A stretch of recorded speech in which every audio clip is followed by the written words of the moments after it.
After the Battle of Hydaspes in 326 BC, Alexander's army emerged victorious against King Porus of Paurava kingdom. However, the battle had taken a toll on Alexander's forces, both physically and mentally. During that time, most of the Indian subcontinent was under the Nanda Empire. Facing the prospect of continuing deeper into India, Alexander's troops grew weary of the long campaigns, unfamiliar terrain, and the formidable size of the Nanda Empire's forces. Alexander and his generals made the strategic decision to halt their eastward expansion and turn back. Today, we are going to discuss what if Alexander didn't turn back. Could his army have won against the mighty Nanda Empire?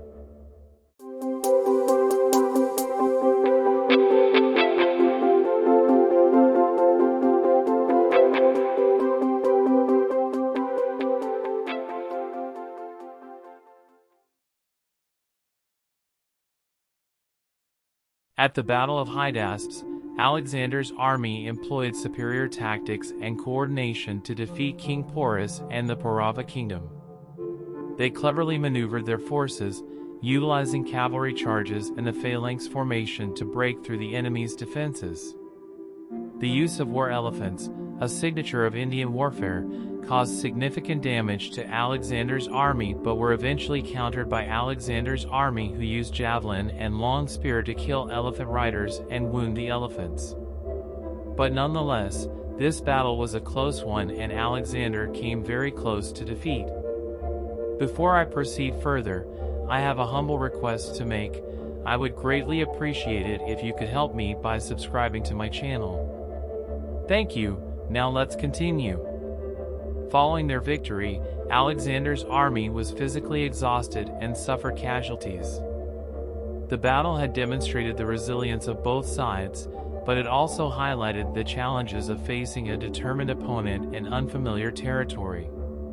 Despite the win, morale was mixed. While the soldiers celebrated their success, they grew wary of the continuing battles ahead, particularly against the larger and more formidable Nanda Empire.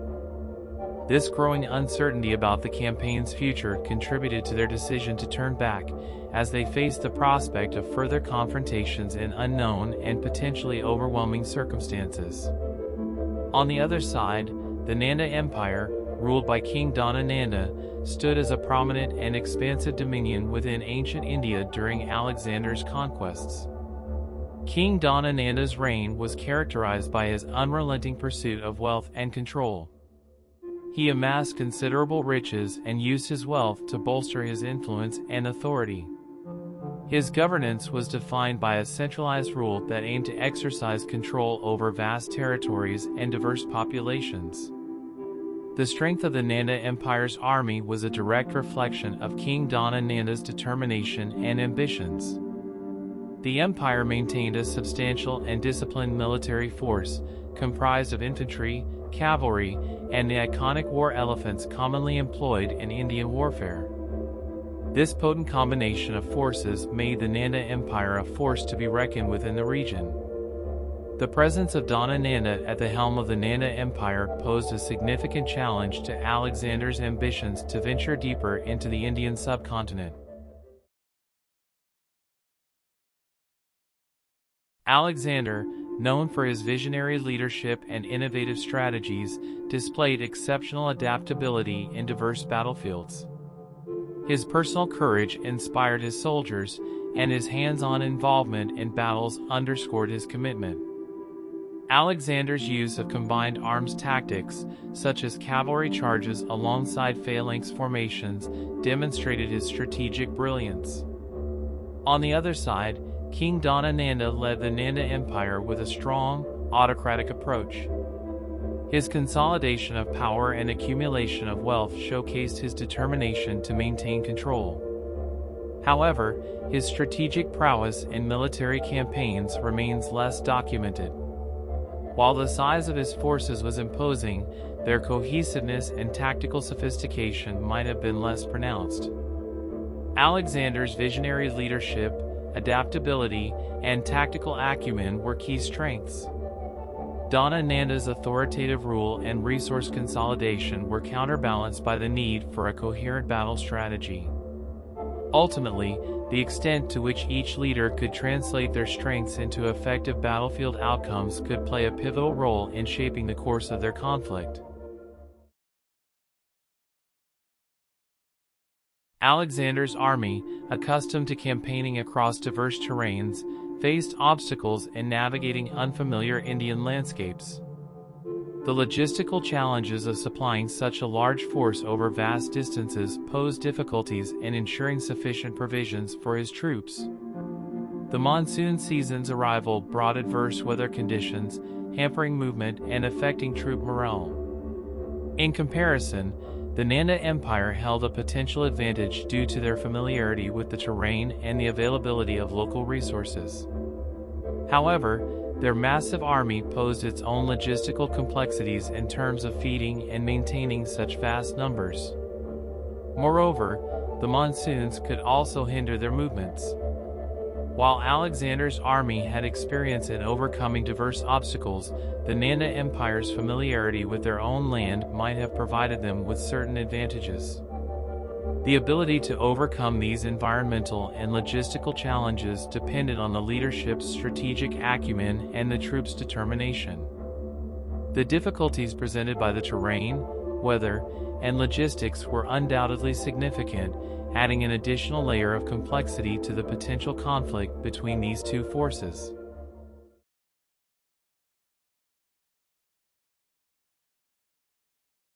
For Alexander's army, a sense of unity and camaraderie was fostered by their shared experiences across various campaigns. However, by the time of the potential conflict with the Nanda Empire, the prolonged campaigns and distance from their homeland had taken a toll. Morale had dipped, and some soldiers were plagued by a strong desire to return home. Instances of mutiny were reported, reflecting their weariness and longing for familiar surroundings. Alexander's charismatic leadership continued to motivate them, but the challenges they faced impacted their enthusiasm. Not to mention, his army refused to cross the Hydaspes River, fearing to fight a formidable Nanda army that too after so many years of continuous conquest.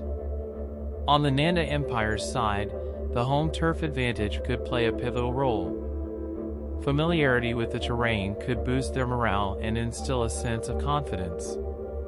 The vast numbers in their ranks presented an opportunity to harness collective willpower. However, the lack of experience in facing a foreign invader like Alexander's forces could potentially undermine their confidence, even though they were on familiar ground.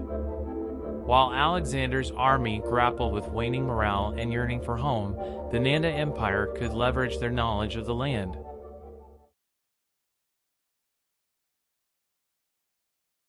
Alexander's army was a formidable force comprising of well-trained Macedonian phalanxes, skilled cavalry units, and auxiliaries, numbered approximately 40,000 to 45,000 soldiers.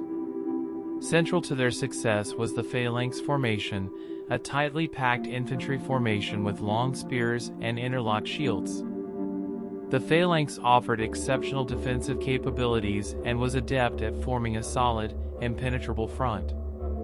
This formation allowed for both effective offense and defense, making it a potent asset in battles. The Nanda Empire's army, commanded by King Nanda, held a substantial numerical advantage.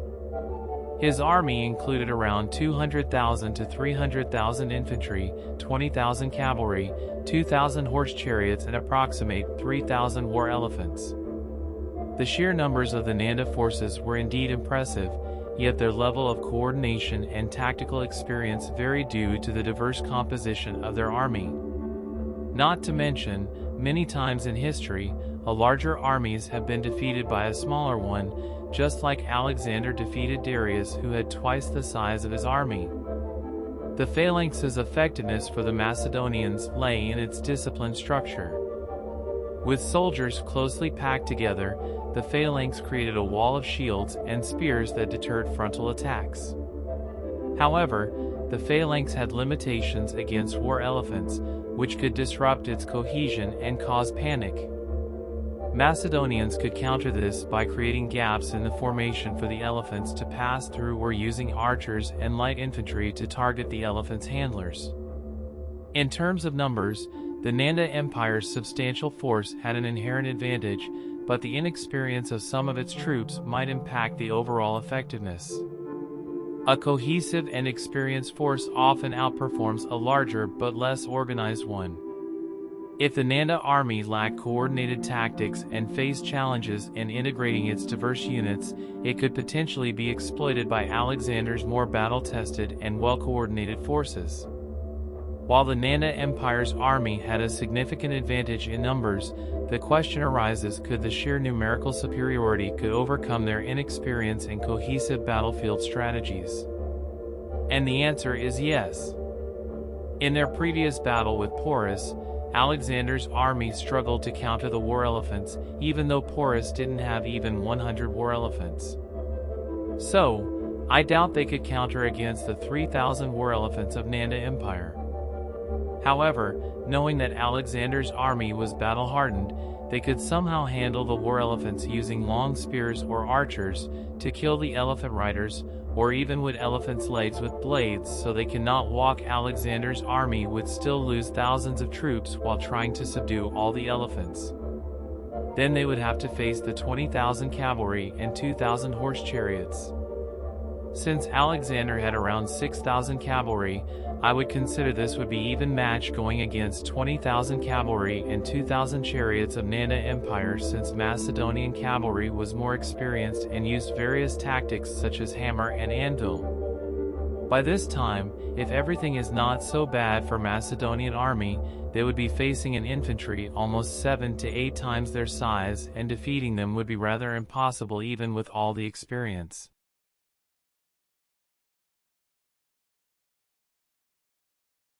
Based on our discussion, we can see that Alexander had only one true advantage: his experienced army. One could say that they could devise a strategy to overcome an army 7 to 8 times bigger. But his already exhausted army would face numerous other challenges. By the time of the first half of the battle, his army would have reduced significantly in number. The Nanda army was less experienced, but they were a disciplined force nonetheless. They could effectively exploit Alexander's potential fatigue from prolonged campaigns and the unfamiliar Indian environment. They could gain an upper hand and easily suppress Macedonian army. They could break the phalanx using elephants, or they could even use their infantry to break the phalanx. They would lose a lot of soldiers, but that number would be insignificant compared to their army size. So, yeah, if no matter how heroic Macedonians would try, it would get bloody for sure, but by the end of the battle, they would still lose. The only scenario Nanda Empire could lose to Alexander if Nanda army retreated or ran from battlefield, but this is highly unlikely. Also, having large number would give them psychological confidence that they can easily beat Alexander even in the face of losing troops. A triumphant outcome for Alexander would only be possible if Alexander's army was twice their size at that time. It would still not be a fair fight, but I think it would give Alexander a winning chance. Afterwards, they could effectively utilize their experienced troops and innovative tactics, particularly countering the Nanda Empire's war elephants with well-coordinated strategies. Alexander's charismatic leadership and adaptability on unfamiliar terrain could potentially counteract the numerical advantage of the Nanda forces. But again, this would still only be possible if Alexander had slightly bigger army. It is to note that in history there have always been instances where smaller armies have defeated larger ones, so maybe similar scenario could play out here as well. Maybe Alexander could deploy some new tactics which would turn the tide in his favor. What do you think? Could Alexander defeat the Nanda Empire? Please let me know in the comments. That's all for today. I hope you liked this video, and if you did, please like, share and turn on the notification bell so you won't miss out my future videos. Thanks for watching and have a great day ahead.